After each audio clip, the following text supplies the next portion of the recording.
Hey guys, Oldmansneaks here. Welcome to another close-up and on-feet sneaker review. I've always wanted some Panda lows in my collection, but for some reason, even though it's being restocked like every 6 months, bots and resellers are always all over it, and it's inflating the prices to a ridiculous amount. Let's take a close look at an alternative, the Nike Dunk Low Georgetown. I did get a hit on the Panda High and was happy with that. But when I saw these, I thought these are way better. The contrast is toned down a bit, which I think makes it better wearability wise. I'm assuming that the material for the Panda is the same on the high and the low. Please leave a comment below if I'm mistaken. But if I'm right, then they did something with the Georgetown materials because this feels more premium and buttery.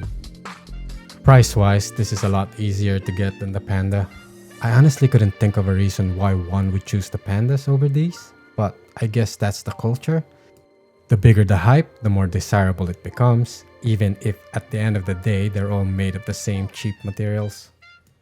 Like I mentioned before, I like how wearable this is. It features a dark navy blue color, which is almost black, and a light bluish gray base. It's very understated and really nice if you want to do some subtle flexing.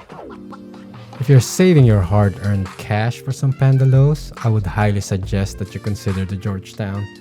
Of course, if you have the budget for it, then go get them.